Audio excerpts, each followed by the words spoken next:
Tyagamayi ಸುಮಲತಾಗೆ bumper gift fix ಆಯ್ತಾ? ಮಾಜಿ ಸಂಸದೆಗೆ ಒಲಿಯುತ್ತಾ ರಾಜ್ಯಸಭೆಯ ಲಕ್.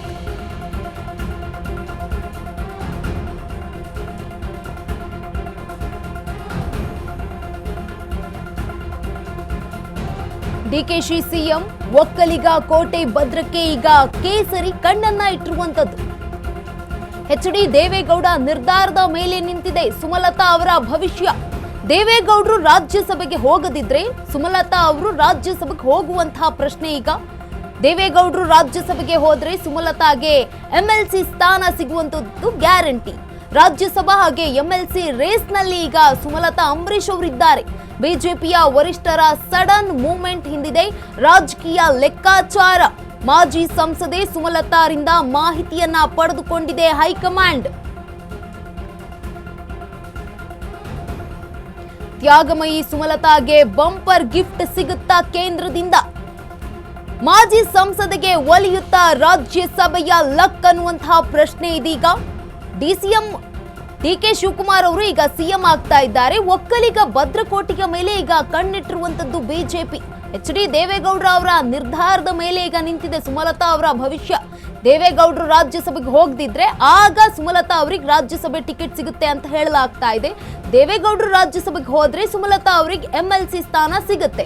ರಾಜ್ಯಸಭಾ ಹಾಗೆ ಎಂಎಲ್ಸಿ ರೇಸ್ ನಲ್ಲಿ ಈಗ ಸುಮಲತಾ ಅಂಬರೀಶ್ ಅವರು ಕೂಡ ಇರುವಂತದ್ದು. ಬಿಜೆಪಿಯ ವರಿಷ್ಠರ ಸಡನ್ ಮೂವ್ಮೆಂಟ್ ಹಿಂದೆ ರಾಜಕೀಯ ಲೆಕ್ಕಾಚಾರ ಈಗ ಶುರುವಾಗಿದೆ. ಮಾಜಿ ಸಂಸದೆ ಸುಮಲತಾ ಮಾಹಿತಿಯನ್ನ ಪಡೆದುಕೊಂಡಿದೆ. ಅವರಿಂದ ಮಾಹಿತಿಯನ್ನ ಪಡೆದುಕೊಂಡಿರುವಂತದ್ದು ಬಿಜೆಪಿ ಹೈಕಮಾಂಡ್. ಇದೀಗ ತ್ಯಾಗಮಯಿ ಸುಮಲತಾ ಅವರಿಗೆ ಬಂಪರ್ ಗಿಫ್ಟ್ ಏನಾದ್ರೂ ಸಿಗುತ್ತಾ ಅನ್ನುವಂತಹ ಪ್ರಶ್ನೆ ಎದ್ದಿರುವಂತದ್ದು. ಮಾಜಿ ಸಂಸದೆಗೆ ಒಲಿಯುತ್ತಾ ಏನಾದ್ರೂ ರಾಜ್ಯಸಭೆಯ ಲಕ್ ಅನ್ನುವಂಥದ್ದು. ಈಗ ಆಲ್ರೆಡಿ ಡಿಕೆ ಶಿವಕುಮಾರ್ ಅವರು ಸಿಎಂ ಆಗಿ ನಾಳೆ ಪದಗ್ರಹಣ ಪ್ರಮಾಣ ವಚನ ಸ್ವೀಕಾರ ಮಾಡ್ತಾರೆ. ಒಕ್ಕಲಿಗ ಕೋಟೆ ಭದ್ರಕ್ಕೆ ಈಗ ಕೇಸರಿ ಕಣ್ಣಿಟ್ಟಿರುವಂತದ್ದು. ಎಚ್.ಡಿ. ದೇವೇಗೌಡರ ನಿರ್ಧಾರದ ಮೇಲೆ ಈ ಒಂದು ಸುಮಲತಾ ಅವರ ಭವಿಷ್ಯ ನಿಂತಿದೆ. ದೇವೇಗೌಡರು ರಾಜ್ಯಸಭೆಗೆ ಹೋಗದಿದ್ರೆ ಸುಮಲತಾ ಅವರಿಗೆ ರಾಜ್ಯಸಭೆಗೆ ಟಿಕೆಟ್ ಅನ್ನ ನೀಡುವ ಸಾಧ್ಯತೆ ಇದೆ. ಒಂದು ವೇಳೆ ಏನಾದ್ರೂ ದೇವೇಗೌಡರು ರಾಜ್ಯಸಭೆಗೆ ನಾನು ಹೋಗ್ತೀನಿ ಅಂತಂದ್ರೆ ಆಗ ಸುಮಲತಾ ಅವರಿಗೆ ಎಂಎಲ್ಸಿ ಸ್ಥಾನ ಒಲಿಯುತ್ತೆ ಅನ್ನುವಂತಹ ಪ್ರಶ್ನೆ ಇದೆ. ಜೊತೆಗೆ ರಾಜ್ಯಸಭಾ ಜೊತೆಗೆ ಎಂಎಲ್ಸಿ ರೇಸ್ ನಲ್ಲಿ ಈಗ ಆಲ್ರೆಡಿ ಸುಮಲತಾ ಅವರ ಮಾತು ಕೂಡ ಕೇಳಿ ಬರ್ತಾ ಇರುವಂತದ್ದು. ಬಿಜೆಪಿಯ ವರಿಷ್ಠರ ಸಡನ್ ಮೂವ್ಮೆಂಟ್ ಹಿಂದೆ ರಾಜಕೀಯ ಲೆಕ್ಕಾಚಾರ ಈಗ ಶುರುವಾಗ್ತಾ ಇದೆ. ಮಾಜಿ ಸಂಸದೆ ಸುಮಲತಾ ಅವರಿಂದ ಈಗ ಆಲ್ರೆಡಿ ಬಿಜೆಪಿ ಹೈಕಮಾಂಡ್ ಕೂಡ ಸಾಕಷ್ಟು ಮಾಹಿತಿಯನ್ನ ಪಡೆದುಕೊಂಡಿದೆ. ಲೋಕಸಭಾ ಚುನಾವಣಾ ಕಣದಿಂದ ಹಿಂದಕ್ಕೆ ಸರಿದಿದ್ದ ಸುಮಲತಾ ಹೈಕಮಾಂಡ್ ಮನವಿಯ ಮೇರೆಗೆ ಕಣದಿಂದ ಹಿಂದೆ ಸರಿದಿದ್ರು ಸುಮಲತಾ. ಮಂಡ್ಯದಲ್ಲಿ ಕುಮಾರಸ್ವಾಮಿ ಸ್ಪರ್ಧೆಗೆ ಅವಕಾಶವನ್ನ ನೀಡಿದ್ರು ಗೌಡ್ತಿ. ಆಗ ಸ್ಥಾನಮಾನದ ಭರವಸೆಯನ್ನ ನೀಡಿತ್ತು ಬಿಜೆಪಿ ಹೈಕಮಾಂಡ್ ನಾಯಕರು. ಹೈಕಮಾಂಡ್ ನಾಯಕರ ಭರವಸೆಯ ಈಡೇರುವ ಕಾಲ್ಯ ಈಗ ಕೂಡು ಬಂದಿದ್ಯಾ?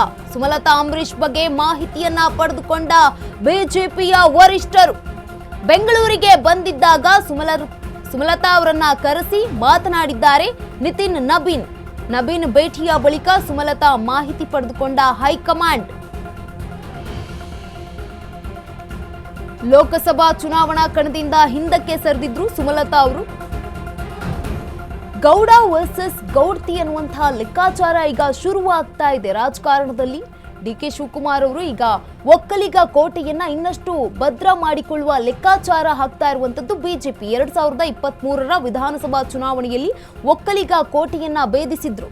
2023ರಲ್ಲಿ ಜೆಡಿಎಸ್ನ 5% ಮತಗಳು ಕಾಂಗ್ರೆಸ್ ಕಡೆಗೆ ಹೋಗಿರುವಂತದ್ದು. 2028ರ ಚುನಾವಣೆ ದೃಷ್ಟಿಯಿಂದ ಒಕ್ಕಲಿಗ ಮತವನ್ನ ಉಳಿಸಿಕೊಳ್ಳಲು ಪ್ಲಾನ್ ಅನ್ನ ಮಾಡ್ಕೊಳ್ತಾ ಇದೆ. ಡಿಕೆ ಶಿವಕುಮಾರ್ ಅವರು ಸಿಎಂ ಆಗಿರುವ ಕಾರಣ ದೋಸ್ತಿಗಳಿಗೆ ಈಗ ಟೆನ್ಷನ್ ಶುರುವಾಗಿರುವಂತದ್ದು. ದೇವೇಗೌಡರು ಹಾಗೆ ಕುಮಾರಸ್ವಾಮಿ ಅವರ ಜೊತೆಗೆ ಸುಮಲತಾ ಅವರನ್ನ ಕಣಕ್ಕಿಳಿಸಲು ಪ್ಲಾನ್ ಅನ್ನ ಕೂಡ ಮಾಡಿಕೊಂಡಿರುವಂತದ್ದು. ಡಿಕೆ ಶಿವಕುಮಾರ್ ಅವರು ಸಿಎಂ ಆಗ್ತಾ ಇರುವ ಕಾರಣ ದೋಸ್ತಿಗಳಿಗೆ ಮತ್ತೆ ಹೊಸ ಟೆನ್ಷನ್ ಶುರುವಾಗ್ತಾ ಇದೆ. ದೇವೇಗೌಡರು ಹಾಗೆ ಕುಮಾರಸ್ವಾಮಿಯ ಜೊತೆ ಸುಮಲತಾ ಅವರನ್ನ ಕಣಕ್ಕಿಳಿಸ್ತಾ ಇರುವಂತದ್ದು ಬಿಜೆಪಿ.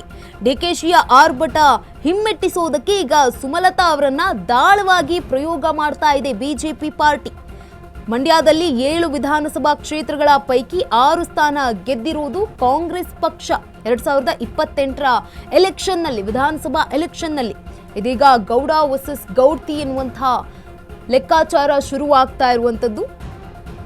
ಕಾಂಗ್ರೆಸ್ ರಾಜಕೀಯ ಮೇಲೆ ಈಗ ಬಿಜೆಪಿ ನಿಲುವು ಬದಲಾಗಿದೆ. ಕಾಂಗ್ರೆಸ್ ರಾಜಕಾರಣದ ಮೇಲೆ ಈಗ ಬಿಜೆಪಿ ನಿಲುವನ್ನ ಬದಲಾಯಿಸಿಕೊಳ್ತಾ ಇದೆ. ಡಿ.ಕೆ. ಶಿವಕುಮಾರ್ ಅವರು ಸಿಎಂ ಆಗ್ತಾ ಇರುವಂತಹ ಕಾರಣಕ್ಕೆ ಬಿಜೆಪಿ ಪ್ಲಾನ್ ಅನ್ನ ಚೇಂಜ್ ಮಾಡ್ಕೊಳ್ತಾ ಇದೆ. ಒಕ್ಕಲಿಗ ಕೋಟೆಯನ್ನ ಇನ್ನಷ್ಟು ಭದ್ರ ಮಾಡಿಕೊಳ್ಳುವ ಲೆಕ್ಕಾಚಾರವನ್ನ ಹಾಕಿಕೊಂಡಿರುವಂತದ್ದು. 2023ರ ವಿಧಾನಸಭಾ ಚುನಾವಣೆಯಲ್ಲಿ ಒಕ್ಕಲಿಗ ಕೋಟೆಯನ್ನ ಭೇದಿಸಿದ್ರು ಡಿ.ಕೆ. ಶಿವಕುಮಾರ್ ಅವರು. 2028ರಲ್ಲಿ ಜೆಡಿಎಸ್ನ 5% ಮತಗಳು ಕಾಂಗ್ರೆಸ್ ಕಡೆಗೆ ಶಿಫ್ಟ್ ಆಗಿರುವಂತದ್ದು. ಈ ಹಿನ್ನೆಲೆಯಲ್ಲಿ ಲೆಕ್ಕಾಚಾರವನ್ನ ಹಾಕಿಕೊಂಡು ಬಿಜೆಪಿ ಪ್ಲಾನ್ ಅನ್ನ ಮಾಡಿಕೊಂಡಿದೆ.